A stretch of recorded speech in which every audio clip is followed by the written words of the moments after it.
Now, when adding new fish to your aquarium, you've sort of got three main options for adding new fish to your aquarium as far as reducing the chance of the fish getting sick.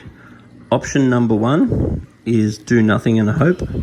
So doing nothing and hope just means that you're going to rely on the fish's immune system and hope that the fish's immune system is able to provide the antibodies that's required to ensure that the fish don't get sick in that new environment.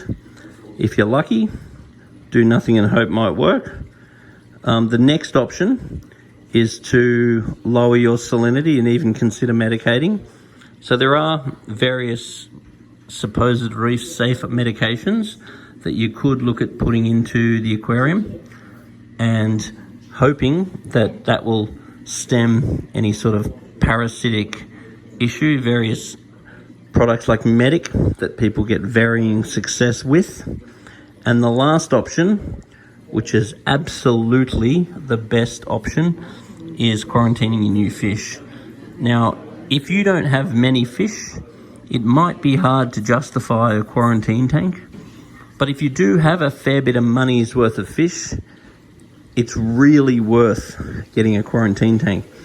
And a quarantine tank just means a tank that you can healthily look after those fish with a bit of cover for the fish to hide, and you can put the fish in at a low salinity, generally about 0.018 or 0.020, because of the parasites.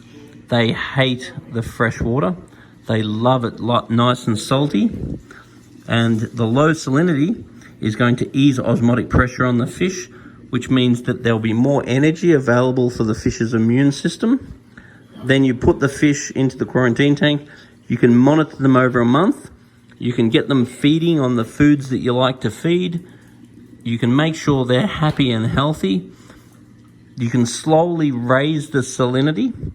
Then when you're happy that the salinity, the temperature, and the pH is exactly the same in the quarantine tank as the main tank, you can just fish the fish straight out of the main tank, out of the quarantine tank, and throw them straight in the main tank. You don't have to acclimatize them if the pH, the salinity, and the temperature are exactly the same. Now, another thing about having a quarantine tank is Murphy's Law. So many times I've heard stories of someone having a quarantine tank ready, and then once the fish are in the tank, they find they just never need the quarantine tank. And I've even had people say, I've had a quarantine tank for years and years, and I've never needed it.